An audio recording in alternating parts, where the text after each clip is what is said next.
기도하겠습니다. 살아계신 하나님 아버지 감사합니다. 토요일 이 시간에 또 십계명을 배웁니다. 성령님 이곳에 임재하여 주셔서 우리의 눈을 열어주시고 또 귀를 열어주시고 마음의 문을 열어주셔서 주의 음성을 제대로 듣고 깨닫고 이해하고 또 믿어지게 하시고 주신 말씀대로 순종하는 우리들 되게 하여 주옵소서. 오후 시간이라 많이 피곤하지만 하나님 귀를 기울여 하나님의 음성을 잘 들을 수 있도록 우리 가운데 역사하여 주옵소서. 예수님의 이름으로 기도하옵나이다. 아멘. 페이지는 233페이지. 오늘은 9번째 계명에 대해서 말씀을 드리도록 하겠습니다. 간단한 성경 구절 한 구절 읽겠습니다. 출애굽기 20장 16절 내 이웃에 대하여 거짓 증거하지 마라. 오늘은 이 9번째 계명인데 혹시 기억나시는가 모르겠는데요. 우리가 이 살인하지 말라라는 이 내용과 간음하지 말라라는 내용은요 같은 내용이에요. 그냥 일차적인 의미로는 다른 사람을 죽이고 다른 사람과 좀 불륜의 관계를 갖는 것을 살인, 간음이라고 설명을 하는데 이 성경의 이 살인과 간음은 항상 무엇과 연관이 되어 있냐면 우상숭배와 연관이 되어 있어요. 그래서 이 살인하지 말라, 간음하지 말라 이 내용에 대해서 성경이 정말로 하고 싶은 진짜 내용은요 이 우상숭배와 연관된 내용에 대해서 설명하고 있다는 걸 절대로 잊어버려서는 안 돼요. 그리고 이제 도둑질하지 말라 지난 시간에 배웠던 이 8번째 계명 그리고 오늘 공부해야 될 이 거짓 증거에 대한 거는요 거짓 선지자에 대한 내용이에요. 지난 시간에 도둑질이라는 거는 성경이 말하고 싶은 거는 하나님의 말씀을 도둑질하는 거예요. 성경은 그걸 더 강조하고 싶어요. 그래서 이 예레미야나 에스겔 시대에 보면 하나님께서 어떤 하나님의 종들에게 말씀도 주고 비전도 주고 환상도 주고 이런 메시지도 주잖아요. 근데 거짓 선지자, 거짓 선생들, 거짓 이단들은 하나님으로부터 받은 게 하나도 없는데 사람들을 미혹하고 사람으로부터 뭔가를 얻어내야 되잖아요. 그 얻어내는 게 뭐예요? 물질이잖아요. 명성이잖아요. 인기잖아요. 그러니까 사람들 입맛에 좋은 말들을 만들어내는 거예요. 진짜 하나님의 종은 하나님의 말씀을 받아서 그대로 전하는데 거짓 선지자, 거짓 선생들은 하나님이 주지도 않잖아요. 거짓 선지자니까. 자기들의 말을 만들어서 거짓말로 사람들의 마음을 미혹을 하는 거예요. 그래서 하나님으로부터 받지도 않은 것을 마치 받은 것처럼 사람들에게 전했기 때문에 그거를 도둑놈 이렇게 얘기하는 거고 그리고 그 말씀을 진리를 전하지 않고 거짓말을 증거하기 때문에 거짓 증거, 거짓 선지자라는 거예요. 그러니까 이런 내용을 가지고 십계명을 이렇게 여러분들이 공부를 해나가시고 그리고 이제 5번째 계명으로 부모에 대한 말씀을 드렸잖아요. 1차적인 의미는 육신의 부모가 맞아요. 그러나 성경이 진짜 말하고 싶은 것은 뭐예요? 하나님 아버지에 대한 내용이라는 거예요. 그러니까 이런 내용들 1차적인 면과 2차적인 내용을 반드시 기억을 해야 되고 이 도둑질과 거짓 증거는 거짓 선지자에 관한 내용 살인과 간음은 우상숭배와 연관된 내용이라는 것을 여러분들이 기억을 하고 성경을 읽어나가 보면 전부 다가 우상과 연관된 내용이고요. 거짓 선지자와 연관된 내용이 구약 성경에 꽉 차 있어요. 그런 내용들을 여러분들이 잘 인지하시면 될 것 같습니다. 그래서 우리가 이제 한 가지 배워야 될 게 뭐냐면 이 성경에 이 대전제가 있어요. 악한 사단에 대한 대전제가 있는데 그것은 바로 악한 사단은 거짓의 아비이며 그 다음에 거짓말장이라고 분명하게 나와 있어요. 악한 사단은 거짓의 아비 그리고 거짓말장이 이렇게 설명을 합니다. 그리고 이제 이 악한 사단과 연관되어서 이 악한 사단을 다른 말로 표현한 단어가 디아블로스라는 단어예요. 여러 개 성경에 보면 여러 개의 악한 사단에 대해 별명, 이름들이 많이 나와 있는데 대표적인 이름은 그냥 악한 사단. 예수님이 악한 사단 입고로 거짓말, 장이, 거짓의 아비 이렇게 선언을 했어요. 그리고 다른 곳에 보니까 악한 사단을 디아볼로스라는 단어로 사용을 하는데, 이 디아볼로스라는 단어를 제가 안 적어왔군요. 디아볼로스라는 단어를 봤더니 페이지는 233페이지에 있어요. 고발자, 참소자, 비방자라는 거예요. 그러니까 악한 사람은 어떤 사람이면 거짓의 아비, 거짓말 장인, 비방자, 참소자, 고발자가 악한 사단이라는 거예요. 그래서 우리가 구약시대나 신약시대나 악한 사단의 역사는 항상 거짓말로 사람의 마음을 미혹하고 비방하고 중상모략을 한다는 거예요. 그러니 이 악한 사단의 역사가 거짓말로 비방과 미혹과 참소와 고발과 고소를 하니 성경에서는 무슨 얘기를 하겠어요? 악한 사단의 거짓말에 미혹되지 마라.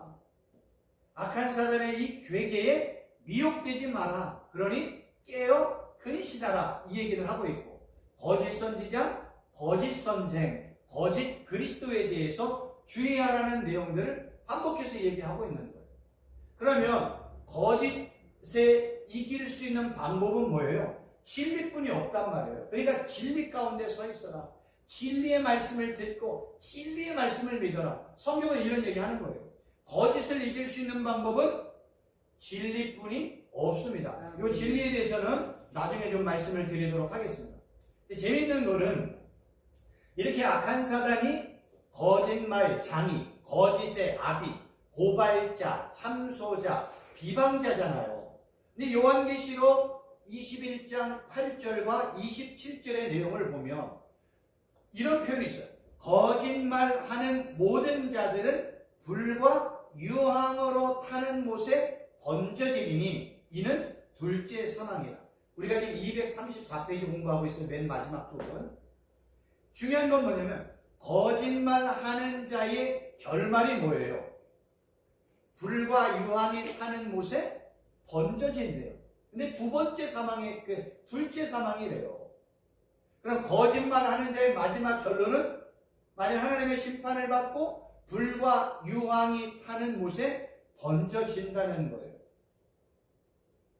그러면 문제가 딱 생기는 거예요. 내가 사람에게 거짓말하면 나는 둘째 사망인 불과 유황에 타는 못에 던져지네. 이런 질문이 생기잖아요. 그런데 우리가 이 땅을 살아가는 동안에 죽는 순간까지 단 한 번의 거짓말도 안 하는 사람이 있다? 그게 진짜 거짓말장이에요. 이 땅을 살아가는 사람치고 단 한마디의 거짓말을 하지 않는다. 불가능해요. 모든 사람은 다 조금이라도 한두 번이라도 거짓말을 해요. 그러면 요한계시록의 말씀에 근거하면 내가 단 한 번의 거짓말로 나는 어디 가는 거예요? 불과 유황에 타는 못에 던져진다는 내용이 되는 거예요. 그럼 말이 돼요? 안 돼요? 안 된단 말이에요. 성경은요, 절대적인 대전제 중에 하나가 뭐냐면 우리가 구원을 받고 천국을 가는 기준이 뭐예요? 딱 하나예요. 예수님을 나의 구주로 영접하면 구원받고 천국 가는 거예요. 이 전제는 절대로 잃어버리지 않아요. 그럼 나머지 모든 것들은 다 뭐예요? 부수적인 내용인데 그 부수적인 내용이 단독으로 있는 게 아니라 다 뭐와 연관이 된다고요? 거짓말도 예수님과 연관이 되고, 살인도 예수님과 연관이 되고, 거짓 증거도 예수님과 연관이 되고, 도둑질도 다 예수님과 연관이 된다는 거예요. 그래야 이 대전제가 무너지지 않잖아요. 예수 믿고 천국 가는 이 대전제가 무너져 버리면 야, 너 거짓말하면 지옥 가. 그럼 거짓말 안 하면 천국 간다는 논리가 되잖아요. 근데 이 땅을 사는 사람 치고 거짓말 안 하는 사람은 단 한 명도 없다면 모든 사람들이 다 지옥에 간다는 논리가 된다는 거예요. 예수 믿고도요, 거짓말 할 수 있잖아요. 예수 믿고도 거짓말하면 지옥 간다면 논리가 안 맞는 거예요. 그럼 성경이 말하는 거짓에는 다른 의미가 숨겨져 있다는 거예요. 그 숨겨진 의미가 예수님과 하나님과 연관이 되어 있기 때문에 거짓말하는 자가 지옥 간다는 얘기예요. 그 내용을 제가 좀 설명을 드리려고 합니다. 아멘. 그래서 우리가 234페이지 거짓말하는 자의 결말 중에 이 거짓은요, 첫 번째로는요, 사람과 사람 사이에 관계 속에서 나타나는 거짓말이에요. 두 번째로는요, 성경이 말하는 거짓말은 단순히 사람과의 관계가 아니라 하나님과 나와의 관계 속에서 나타나는 거짓말입니다. 235페이지 지금 설명을 드리고 있거든요. 그래서 성경은 1차적인 의미는 항상 도둑질하지 말라, 살인하지 말라, 간음하지 말라, 거짓 증거하지 말라, 탐심하지 말라는 1차적인 의미는 제가 항상 사람과의 관계 속에서 일어나는 일들이라고 말씀을 드렸어요.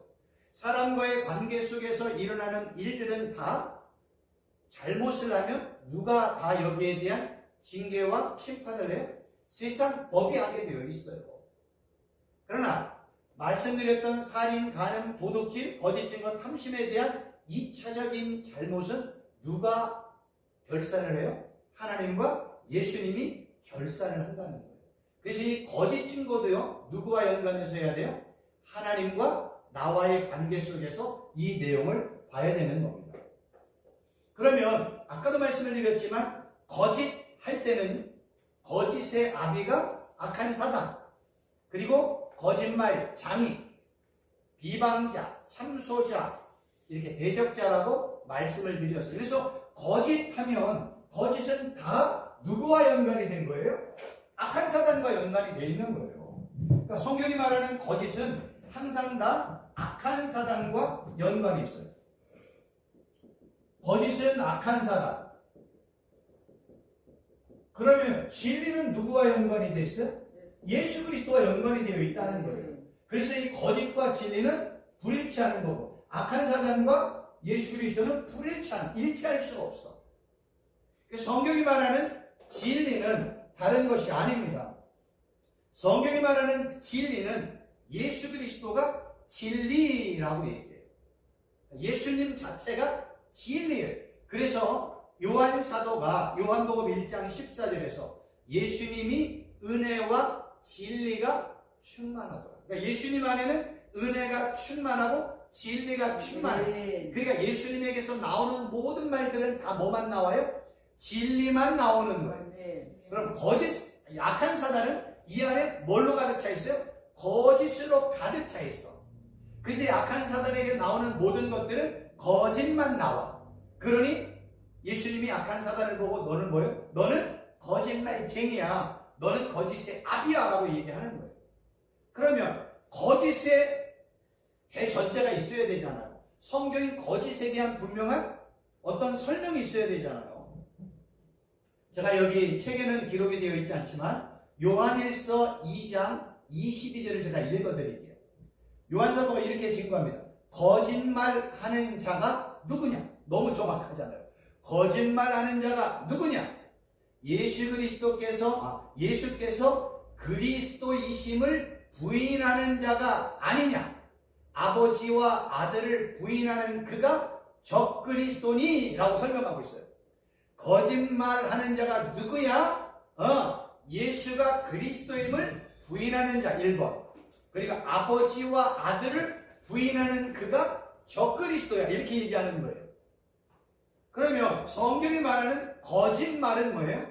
예수님이 그리스도가 아님을 전하면 뭐가 된다는 거예요? 거짓말. 다른 말로 표현해서 예수님이 그리스도야, 예수님이 메시아야, 예수님이 하나님의 아들이야, 예수님이 구원자야 라고 증거하면 그는 참 말을 하는 거예요. 그러니 그는 참 선지자가 되는 겁니다. 이 의미를 이해하시겠어요? 그러니까 우리가 상식적으로 알고 있는 거짓말과 진리의 말을 하는 게 아니에요. 우리가 일상적으로 말하는 거짓말로 영원한 불복과 지옥에 간다면 말이 안 된다고 말씀을 드려요. 대전제가 무너져버려요. 그런데 예수님이 그리스도임을 부인하면 그는 뭐예요? 지옥에 가는 건 맞잖아요. 그러니까 거짓말을 여기에다가 적용을 시키는 거예요. 예수님이 그리스도야, 예수님이 메시아야, 예수님이 하나님의 아들이야, 예수님이 주님이고 구원자야 믿으면 그는 그 말을 믿음으로 말미암아 구원을 받지만 예수님이 그리스도임을 부인하면 그는 자기가 말한 그 부인의 말로 하나님의 심판을 받고 영원한 불못과 불지옥에 들어가는 거예요. 논리가 맞아요, 안 맞아요? 너무 딱 맞잖아요. 그러면 거짓의 대척점, 이 끝에 서 있는 존재는 누구라고? 악한 사람. 그럼 이쪽 끝에 서 있는 분은 누구라고? 예수 그리스도. 예수 그리스도는 예수님 자체가 진리고 예수님 말씀 자체가 진리예요. 그러면 악한 사람과 그의 졸개들과 그의 추종자들에게 뭐가 없어요? 예수님이 없네. 예수님의 말씀도 없네. 진리가 하나도 없네. 그 결과 그는 마지막 결산은 뭘로 끝나요? 영원한 불못과 불지옥에 들어가는 거예요. 그러니까 이 거짓과 진리에 대한 내용이 분명하게 이해가 되셨죠? 성경은 이렇게 거짓과 진리를 이렇게 설명하고 있어요. 236페이지를 한번 펴보세요. 증거라는 단어를 제가 가져왔는데 우리가 이 거짓과 연관되고 참과 연관되어지는 단어가요. 증거라는 단어예요. 여기 증거라는 단어는 에드라는 단어인데요. 이 에드라는 단어는 우두에서 나왔어요. 이 에드라는 단어는 증인이라는 뜻인데 에드가 우두에서 나와서 그 뜻을 봤더니 되돌아가다, 반복하다, 다시 하다, 증언하다 라는 것. 그럼 이런 단어를 정리를 해보면 증인이라는 것은 반복적으로 자신의 증언을 뚜렷하게 확증하는 사람, 어떤 사건에 대하여 직접적인 지식을 가지고 있는 사람이 자기가 들은 이야기를 근거하여 증언하는 사람. 그러니까 내가 뭔 사건을 봤어. 내가 직접 눈으로 보았고 귀로 들었어. 그런 사람이 증인이라는 거예요. 이 우드라는 단어는 주로 어디에 사용이 되었냐면 법정 용어로 주로 사용이 되었습니다. 아까도 말씀을 드렸지만 우리가 거짓말하고 거짓 증거하고 다른 사람에게 이런 손해를 끼치면 성경이 얘기하지 않아도 이 세상의 사회법, 시민법, 이런 도덕, 윤리가 그 사람을 징계하고 거기에 대한 책임과 벌금을 물게 해요. 이건 성경이 굳이 얘기하지 않아도 돼요. 성경은 굳이 세상 사람들에 대한 말을 하지 않아도 세상이 그거는 너무나 잘 알아서 하고 있습니다. 그럼 성경은 성경이 되려면 세상이 말하는 내용보다 다른 내용이 들어가 있어야 되잖아요. 그 내용을 지금 설명을 하고 있는 거예요. 그리고 또 이제 증거를 설명을 드렸으면 이 증인에 대해서도 말씀을 드릴게요. 성경에서 증인은요, 두 가지의 의미가 있어요. 첫째는요, 내가 하나님의 증인이에요. 이게 1번. 우리가 지금 236페이지를 공부하고 있습니다. 그리고 238페이지 나중에 설명을 드리겠지만 하나님과 예수님이 증인이에요. 성경은 증인하면 사람만 증인이라고 생각하잖아요. 그러니까 우리 사람들이 예수님을 믿는 사람이 예수님을 증거하고 증인의 역할을 감당하는데 구약과 신약의 내용을 보면 하나님 자체가 증인이야. 예수님 자체가 증인이라고 설명되어 있어요. 이 증인의 의미도 1차적인 의미와 2차적인 의미로 설명을 하고 있습니다. 연관된 성경 구절 하나 읽어드릴게요. 이사야 43장 10절. 나 여호와가 말하노라. 너희는 나의 증인, 나의 종으로 택함을 입었나요? 너희는 누구예요? 이스라엘 백성들이. 이스라엘 백성들은 하나님의 증인, 하나님의 종일. 너무 분명하잖아요. 이는 너희가 나를, 하나님을 알고 믿으며 내가 여호와가 그인 줄, 하나님인 줄 깨닫게 하려 함이라. 나의 전에 지음을 받은 신이 없느니라. 나의 후에도 없느니라. 결국 이사야 43장 10절의 내용을 통해서 하나님께서 이스라엘 백성들에게 말하고 싶은 내용이 뭐예요? 야, 너희들 나가서 여호와 하나님만 신이야. 내 앞에도 없고 내 후에도 없어. 그건 다 가짜야. 너희들은 나의 증인이야. 너희들은 나의 증인, 종의 삶을 사는 거야. 하나님이 이스라엘 백성들에게 그렇게 말씀하셨어요. 이스라엘 백성들은 그렇게 살아야 돼요. 하나님만이 여호와야. 하나님만이 진짜 하나님이야. 근데 이스라엘 백성은 어떻게 살았어요? 바알도 하나님이야. 아세라도 하나님이야. 다른 여러 이방신들도 하나님이야. 이렇게 얘기했단 말이에요. 그러니까 증인의 역할을 감당을 못하는 거예요. 결국 성경이 말하는 증인이라는 건 다른 게 아니에요. 하나님이 여호와야. 하나님은 하나님이야. 요거 증거하는 거예요. 예수님은 하나님이야. 예수님은 하나님의 아들이야. 예수님은 메시아, 요거를 증거하는 것이 구약의 이스라엘 백성들과 신약 이후에 예수님을 믿는 모든 성도들이 해야 될 일이라는 거예요. 성경은 우리가 증인이래요. 증인은 누구만 전해야 돼요? 하나님만 전하는 거예요.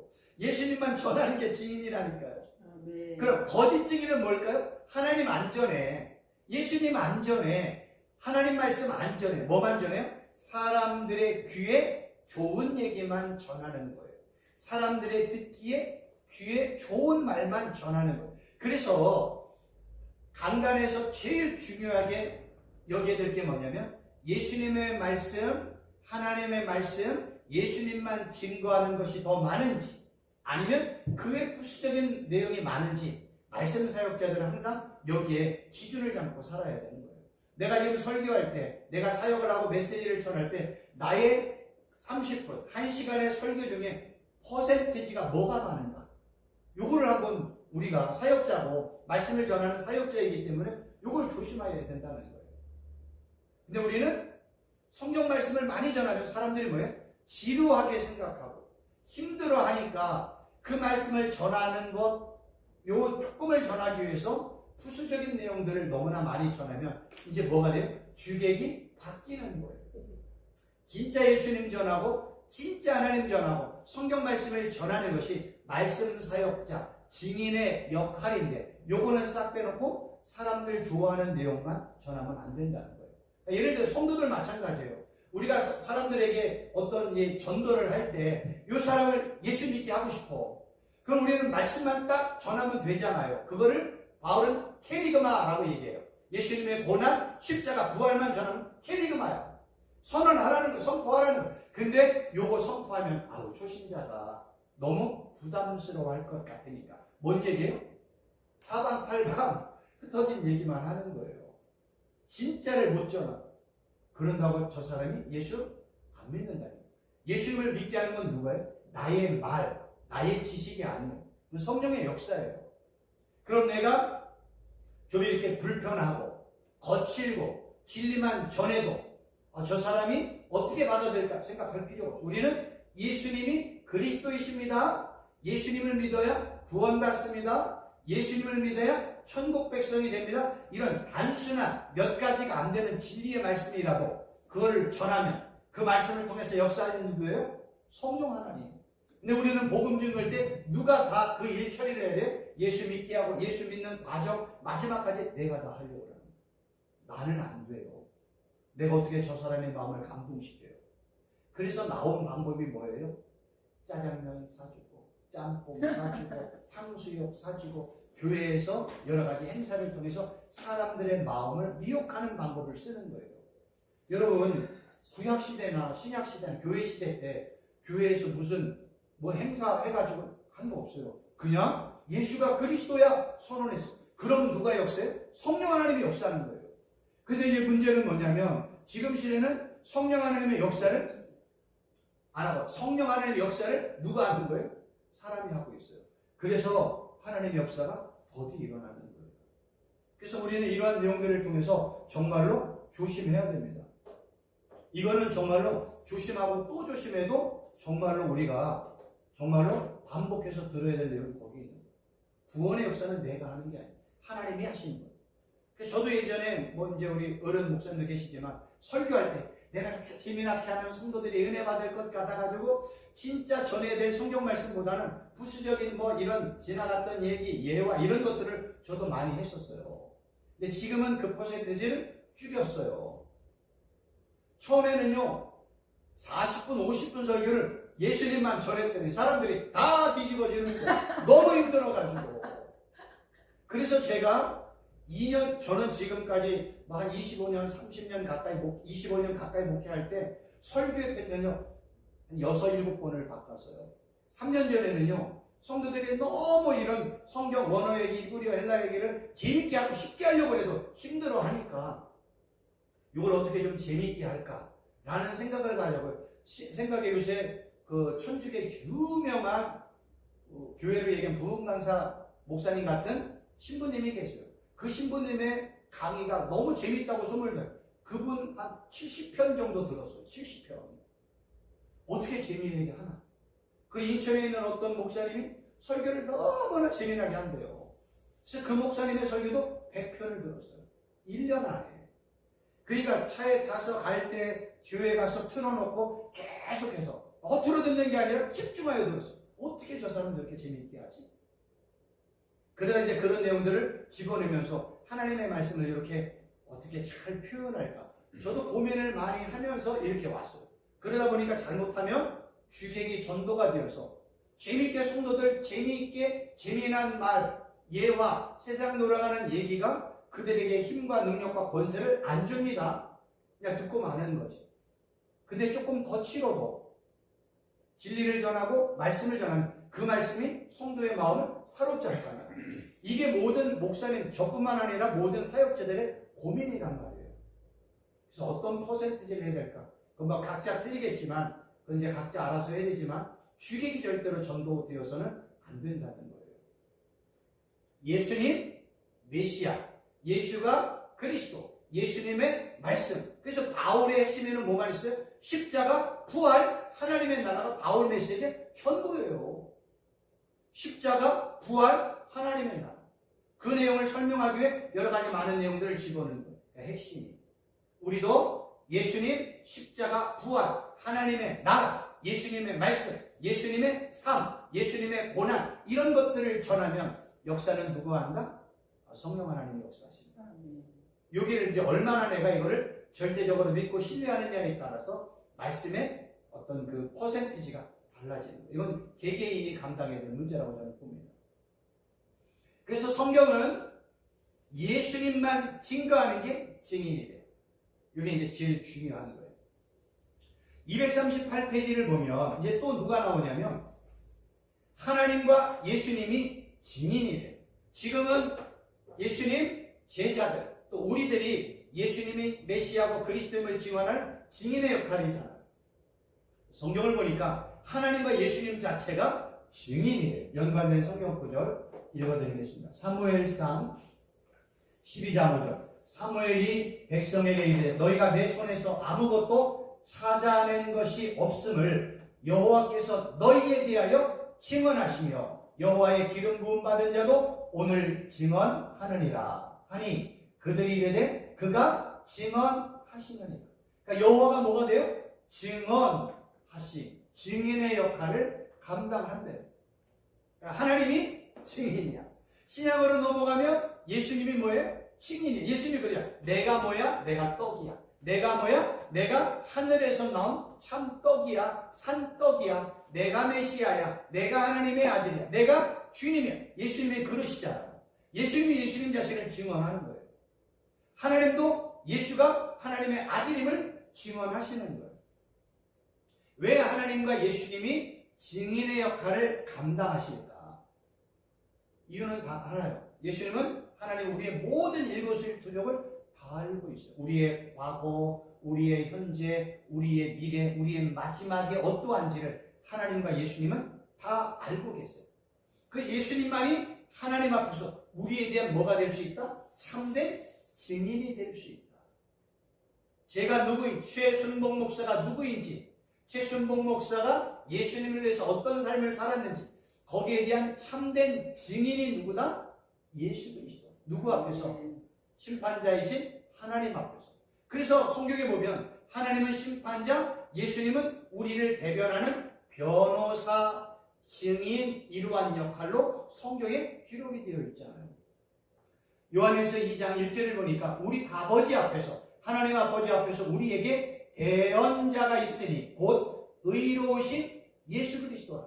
여기서 이 대언자라는 단어가요, 파라클레토스라는 단어인데 돕는 자, 중재자, 변호자, 위로자, 보혜사예요.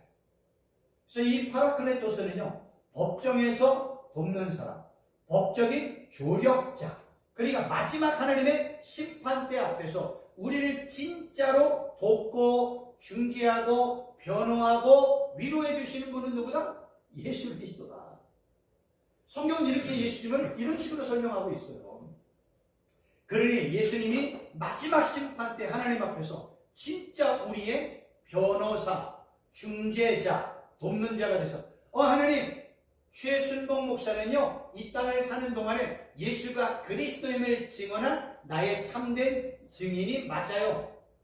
이렇게 예수님이 뭐예요? 옆에서 변호해 주는 거예요. 그래서 예수님이 그래요. 너희가 사람들 앞에서 나를 부끄러워하면, 내 말과 나를 부끄러워하면 나는 하나님 아버지 앞에서 너희를 부끄러워할 거야. 너가 사람들 앞에서 나를 모른다고 얘기하면 나도 심판자이신 하나님 앞에서 너희들 모른다고 내가 증언할 거야. 이렇게 얘기하는 거예요, 성경은. 그러니까 이 증거, 증언 다 누구와 연관이 돼요? 하나님과 예수님과 연관이 되어 있는 거예요. 그래서 진짜 우리를 돕는 자는 누구다? 예수님. 그래서 지난 시간에 기억나는 거 뭐였어요? 우리를 진짜 돕는 배필이 있다면 그분은 누구다? 예수님이다. 그게 다 이 언어적인 표현이 있어서 파라클레토스, 돕는 자, 중재자, 변호자, 위로자, 보혜자. 그래서 이 돕는 배필이라는 건 어디서? 내 앞에서, 나의 맞은편에서 나를 돕는 거야. 내 앞에서, 내 맞은편에서 나를 돕는 게 1차적인 의미는 누구였어요? 아담에게는 하와였잖아요.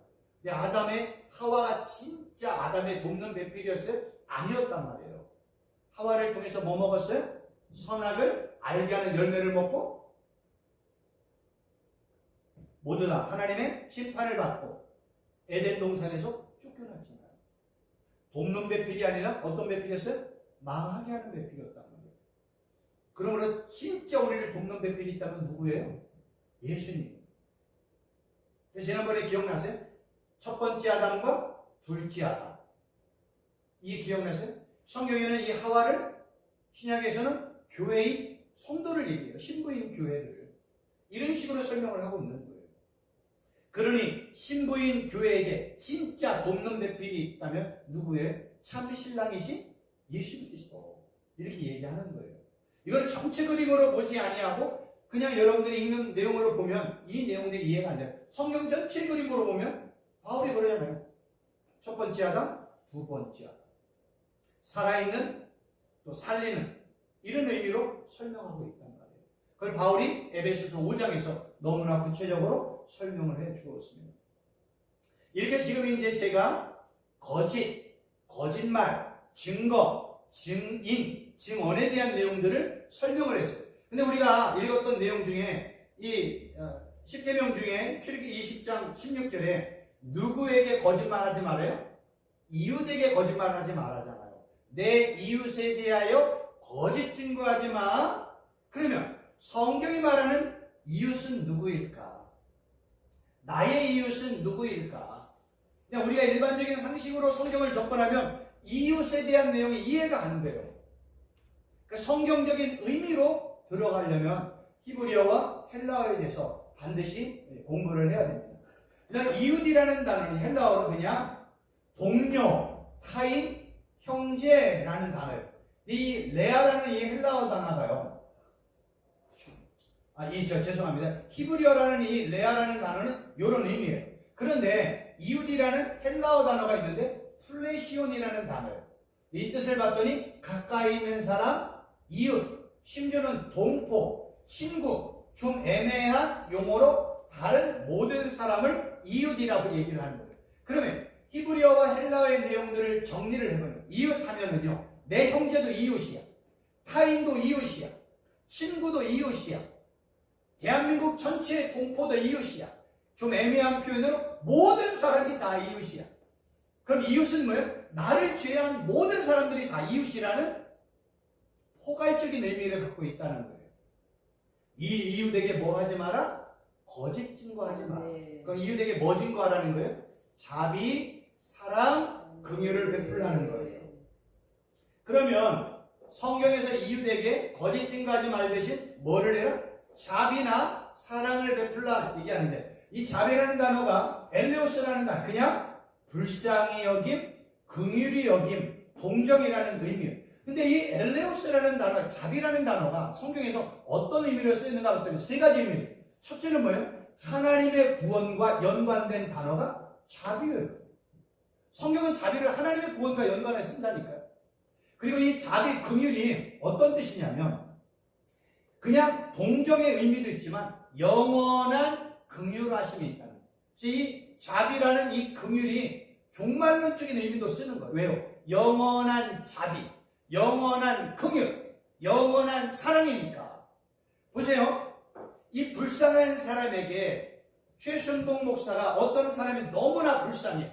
그 사람에게 최순봉 목사가 사랑과 긍휼을 베푸는 최고의 사랑과 긍휼이 있다면 뭘까요? 세상 사람들은 뭐해요? 가난한 사람에게 돈 갖다 주고 쌀 갖다 주고 김치 갖다 주고 라면 갖다 주고 고기 갖다 주면서 그를 위로하고 그에게 긍휼을 베풀고 자비를 베풀고 선행을 하잖아요. 근데 이거는 다 어디에서 끝나요? 이 땅에서 삶으로 끝나요.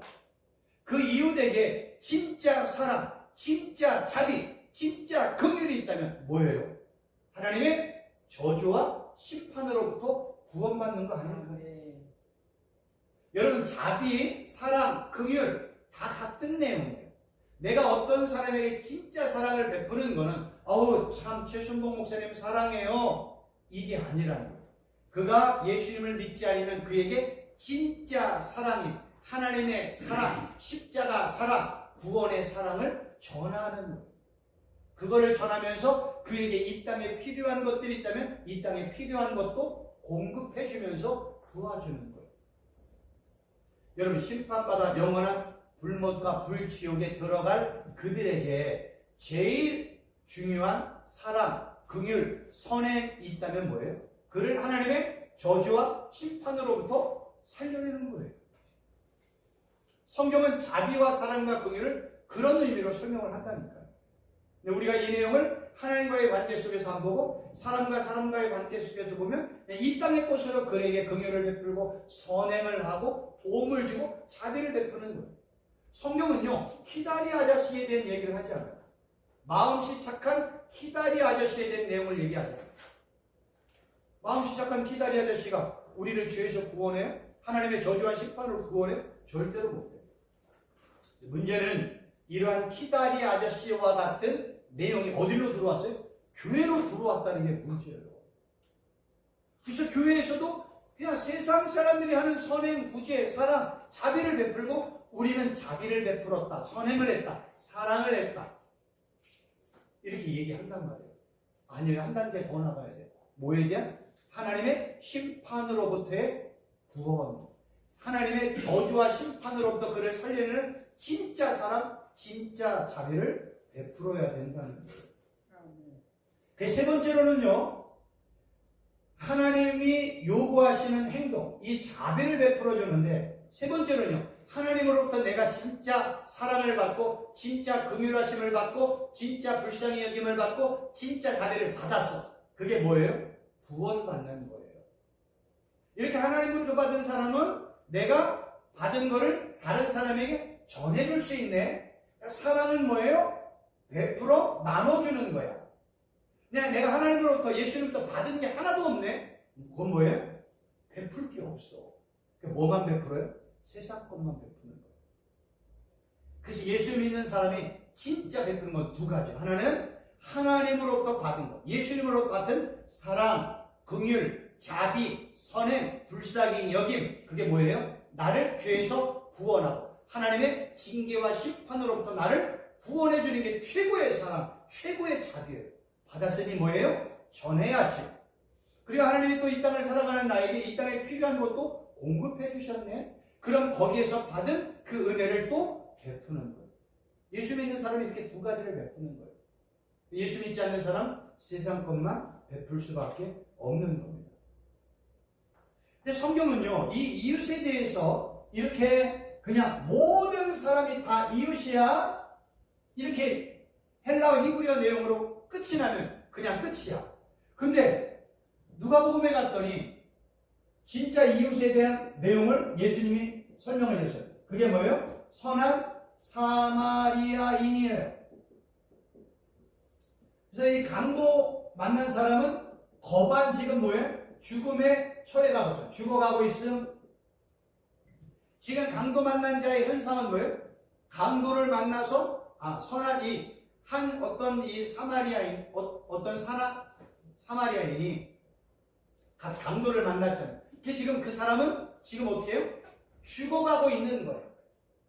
그 죽어가고 있는 그 이웃에게 진짜 사랑을 베푼 선한 사마리아인이 있잖아요. 제가 이 시간이 없어서 그렇지만 이 선한이라는 이 헬라어 이 칼로스라는 거는요, 다 예수님과 연관되어 있어요. 성경은요. 예수님만이 우리에게 뭐 베풀 수 있어요? 선함을 베풀 수 있어요. 그래서 성경에 나와 있는 강도 만난 진짜 그를 살린 이웃은 누구예요? 선한 사마리아인이잖아. 예수님이 선한 사마리아인을 통해서 누구를 말하고 싶은 거예요? 예수님 자신을 말하고 싶은 거예요. 야, 죽어가고 있는 강도 만난 자에게 진짜 이웃이 누구냐? 선한 사마리아인이잖아. 그게 누구야? 그게 나야. 예수님은 그런 거예요. 그래서 예수님은 성경에 보니까 예수님은 내가 너의 친구다. 예수님이 그러잖아요. 나는 너의 친구야. 그리고 나는 너의 이웃이기도 하다. 내가 진짜 너의 이웃이야. 내가 진짜 선한 사마리아인이야. 너의 이웃 중에 누가 너를 도와주냐? 누가 너를 위로해주냐? 예수님이 지금 선한 사마리아의 비유 안에 예수님 자신을 집어넣고 설명을 하고 있는 거예요.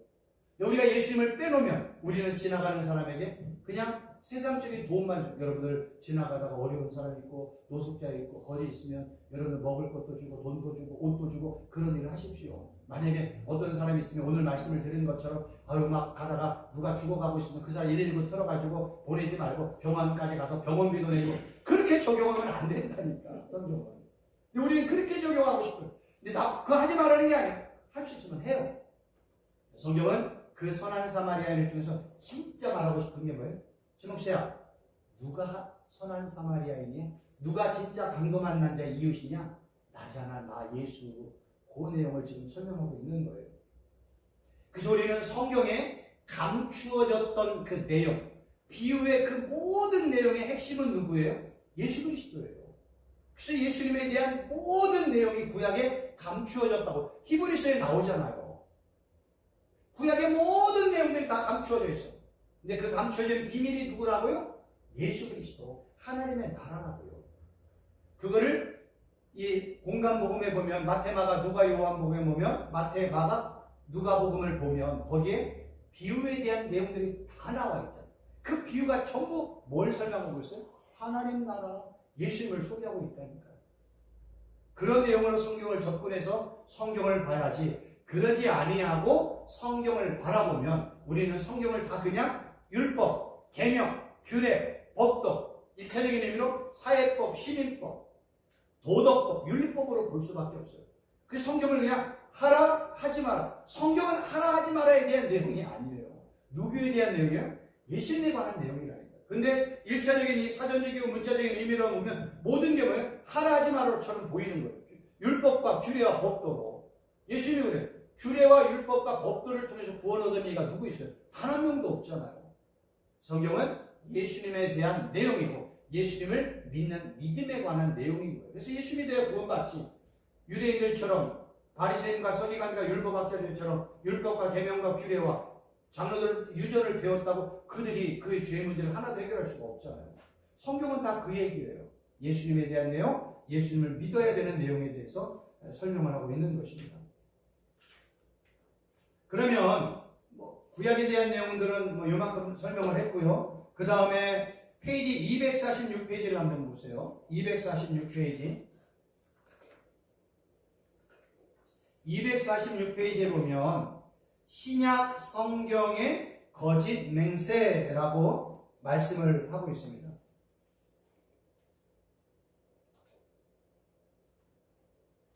페이지로는 246페이지입니다.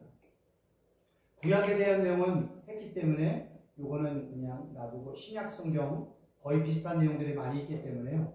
신약 성경을 말씀드립니다. 연관된 성경 구절 마태복음 5장 30절 또 옛사람에게 말한 바 헛맹세를 하지 말고 내 맹세한 것을 주께 지키라 하였다는 것을 너희가 들었습니다. 여기서 이 맹세, 헛맹세라는 단어가 나오잖아요.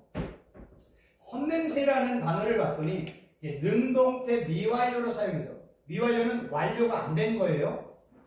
거짓 맹세를 하다, 맹세를 어기다, 위증죄를 범하다라는 에피오르코라는 단어를 써요. 근데 이 헬라어나 히브리어는 이 단어가 어디에서 유래가 되었느냐가 너무 중요해요. 유래된 의미를 찾아야 그 단어의 진짜 의미가 뭔지를 알 수 있어요. 이 에피오르케오라는 단어는요, 멋멋 위에, 멋멋에 더하여라는 에피라는 단어와 맹세라는 포르코스라는 단어가 합성이 되어서 오르코라는 단어예요. 그러면 헛맹세라는 건 뭐예요? 두 단어의 의미를 정리해보면 뭔가 위에, 그 위에 무언가를 더한다는 거예요. 그러니까 거짓이라는 건 진리 위에 뭔가를 더하는 거야. 우리가 이 아이스크림 먹을 때 토핑 올리잖아요. 성경은요, 아이스크림은 아이스크림이야. 진리는 진리야. 그냥 딱 끝나요. 예수님은 예수님이지, 예수님의 무슨 설명이 더 필요해요. 근데 거짓 증언, 거짓 증거, 거짓 선지자들은 그 내용을 덮는 토핑이 많아요. 잡스러운 얘기가 많고, 예수님 얘기 빼고, 하나님 나라 얘기 빼고, 진리의 말씀 내용 빼고, 구원 빼놓고 많은 내용들을 거기다 해서 사람들의 눈을 뭐예요? 토핑에게 현혹되게 만드는 거예요. 그러니까 진짜 진리는 다 사라져버려요. 이 헛맹세라는 건 다른 거다. 뭔가 진짜 진리 위에 뭔가를 더하는 것, 진리를 감추기 위해 진리 위에 거짓을 더하는 것, 그거를 헛맹세, 헛맹세하지 마, 이렇게 거짓 맹세하지 마, 위증죄 범하지 마 라고 이렇게 설명을 하고 있는 것입니다. 그런데 재미난 거는 뭐냐면 맹세와 또 연관된 중요한 단어가 언약이라는 단어예요. 여기까지만 말씀을 제가 드리고 마치도록 하겠습니다. 248페이지 한번 보세요. 언약에 대한 내용들. 맹세와 함께 정말로 중요한 단어가요, 언약이라는 단어예요. 왜냐하면 미리 결론을 말씀드리면 성경에서 맹세는 누가 했어요? 사람들이 맹세하잖아요. 예배 드릴 때 맹세하고, 말씀 듣고 맹세하고, 결단하고, 이런 일들을 하잖아요. 근데 성경은 뭐라고 그래요? 야, 그런 헛맹세 하지 마. 그런 결단하지 마. 그 얘기하는 거예요. 맹세는 누구 한다고? 누구만이 해요? 하나님만이 하는 거예요. 왜 맹세를 하나님만이 해요? 맹세를 지킬 수 있는 분은 누구예요? 하나님만 지킬 수 있어요. 그러니까 이 맹세도요, 사람이 하는 맹세가 있고 하나님이 하는 맹세가 있는데, 성경에는 뭐, 야, 너 예루살렘으로도 하지 마. 너 저기 성전으로도 맹세하지 마. 하늘로도 맹세하지 마. 땅으로도 맹세하지 마. 왜요? 사람들은 내가 하늘로 맹세할 거야. 내가 목숨 걸고 맹세할 거야. 인간은요, 맹세한 것 중에 한두 개, 여러 개는 지킬 수 있어요. 그러나 자기가 한 맹세 완벽하게 지킬 수 없습니다. 맹세를 지키지 못하는 순간 뭐가 돼요? 죄가 돼요. 그럼 죄의 결과는 뭐예요? 사망이네. 그래서 성경은 야, 그 맹세하지 마. 맹세는 누가 해요? 하나님이 이스라엘 백성들에게 맹세하는 거예요. 하나님이 이스라엘 백성들에게 언약을 세워 맹세하는 거예요. 그래서 맹세와 언약은 같이 가는 거예요. 이 언약이라는 단어는요, 베리트라는 단어인데 그냥 계약, 협정, 서약, 동맹이라는 의미예요. 그래서 이 언약은 항상 뭐예요? 맹세나 언약은 쌍방간이 계약할 때 자주 사용이 돼요. 이 언약이라는 이 베리트가 어디에서 왔냐면 카리트라는 단어에서 왔어요. 카리트의 뜻을 봤더니 첫째가 뭐예요? 언약을 세우다. 둘째가 언약을 자르다. 셋째는 뭐예요? 신체 일부를 자르다, 제거하다라는 뜻이에요. 이 단어가 웃기잖아요. 베리트라는 단어의 어원은 카리트가 있는데, 카리트에서 봤더니 언약을 세우고 언약을 자르고 신체 일부를 자르거나 제거하는, 이 얘기는 뭐냐면 언약을 세울 때 쌍방간이 동물을 놓고 동물의 배를 갈라가지고 그 동물 배 중간을 지나가는 거예요. 하나님 앞에서도 아브라함과 이 하나님의 종들이 언약을 세울 때 배를 갈라, 동물의 배를 가려고 지나가는 거예요. 지나가는 의미는 뭐예요? 이 맹세 어기면 동물이 갈라지는 것처럼 네 신체 잘라버릴 거야. 이게 맹세에 있는 거예요. 언약에. 하나님께서 그런 거예요. 야, 아브라함, 너 동물 반으로 자르고 거기 지나가 너 하나님과의 맺은 언약 너 어기면 내가 동물 자르듯이 네 신체를 잘라버릴 거야. 심판할 거야. 징계할 거야. 이렇게 하나님 그렇게 말씀하시는 거예요. 그런데 성경에 봤더니 이스라엘 백성들이 하나님과의 언약을 다 어겼잖아요. 그럼 이 어긴 언약, 하나님의 징계와 심판을 받고 멸망당할 이스라엘 백성들을 회복하기 위해서는 누가 역사해야 돼요? 사람이 하나님 앞에 지은 죄를 회복하려면 누가 도와주셔야 돼요? 사람이 할 게 없어요. 하나님 앞에 지은 죄를 뭘로 회복할 거예요? 소를 10,000마리를 드린다고 그 죄가 용서가 돼요? 양을 10,000마리를 드린다고 금은보화를 막 산더미처럼 가져왔다고 내 죄가 용서가 돼요? 용서가 안 되는 거예요. 죄의 용서, 언약의 회복, 이건 누가 하는 거예요? 하나님이 하시는 거예요. 그래서 하나님이 다시 그에게 뭐예요? 너 회개하고 돌아오면 내가 용납해 줄게. 너 네 죄 용서 회개하고 돌아오면 내가 너 다시 언약 백성으로 나는 너의 하나님이 되고 너는 내 백성으로 살아. 이렇게 하나님이 허락해 준 근거 하에 언약이 회복이 되어지는 거예요. 그러니까 구원도 누가 주는 거예요? 하나님이. 축복도 누가 주는 거예요? 하나님이. 용서도 누가 주는 거예요? 하나님이. 내가 너 축복할게. 누가 맹세하는 거예요? 하나님이 맹세하는 거예요. 내가 너 축복한다. 너 나 가나안 땅 나 준다. 그리고 가나안에 들어가서 너 하나님만 섬기면 내가 너의 천대까지 축복해 줄게. 다 누가 맹세한 거예요? 하나님이 맹세한 거예요. 그러니까 진짜 맹세는 누가 하는 거예요? 하나님이 하는 거예요.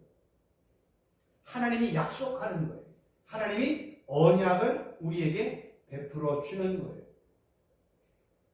왜 그런 언약과 그런 약속과 그런 맹세를 할까요? 야, 최순봉 목사, 너 그거 해. 너 예수님만 믿어. 너 예수님만 직거해. 너 예수님만 잘하니. 예수님만 선포해. 그럼 내가 너 축복해 줄게. 하나님의 관심은 거기 있어요. 우리에게 요구하는 게 뭐예요? 너 예수님만 직거해. 예수님만 잘하니. 예수님만 선포해. 예수님만 소개해. 그럼 내가 너 인생 책임져 줄게. 너 축복해 줄게. 다 하나님이 언약을 세우고 하나님이 약속을 주시고 하나님이 맹세하는 거예요. 이게 전부 다 거짓 증거로부터 지금 우리가 언약, 증거, 맹세, 약속 이렇게까지 설명이 되어 있지. 성경은 다 연관이 되어 있는 거예요. 결론을 내리자면 딱 하나예요. 증인은 누구만 전해야 돼요?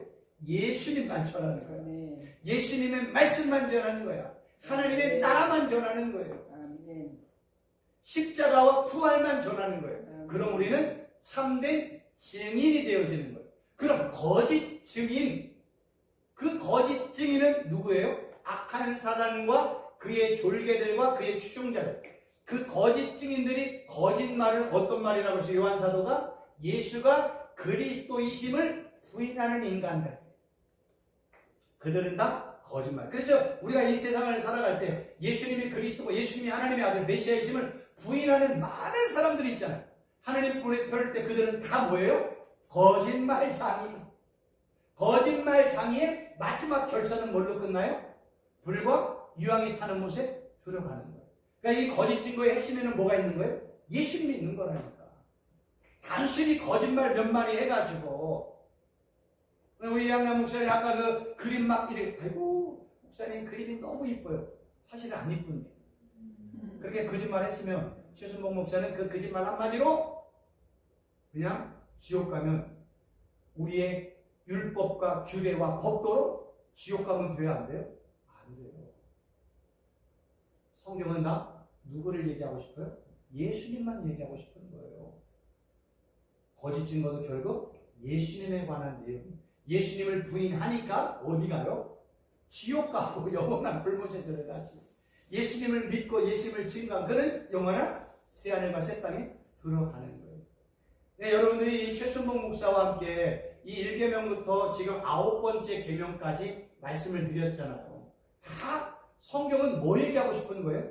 예수님에 관한 내용만 얘기하고 싶은 거예요. 이제 마지막 다음 주일에 10번째 계명 탐심도 마찬가지예요. 일반적으로 볼 때는 그냥 사람과의 관계 속에서 나와 사물, 나와 다른 관계 속에서 탐심이야. 그러나 진짜 탐심은 어디에 있어요? 나와 하나님과의 관계 속에 일어나는 탐심이야. 그래서 바울이 뭐예요? 탐심은 뭐다? 우상숭배다. 이렇게 얘기하는 거예요. 우상숭배의 구약의 모든 내용을 신약에는 뭘로 딱 규결해요? 탐심! 이렇게 얘기해요. 그래서 탐심의 의미를 우리가 쭉 연구를 해보면 어떤 의미인지 알 수가 있다.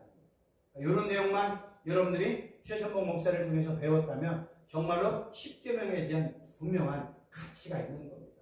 그런 내용들을 제가 여기서 전부 다 하나님과 예수님에 대한 내용으로만 다 설명이 되어 있어요. 네. 세상에 관한 내용을 뭐하러 얘기해요? 제가 얘기하지 않아도 타종교나 세상 법정이나 경찰이나 검사나 이런 사람들이 다 얘기하는데 굳이 똑같이 성경이 얘기할 필요가 어디 있어요?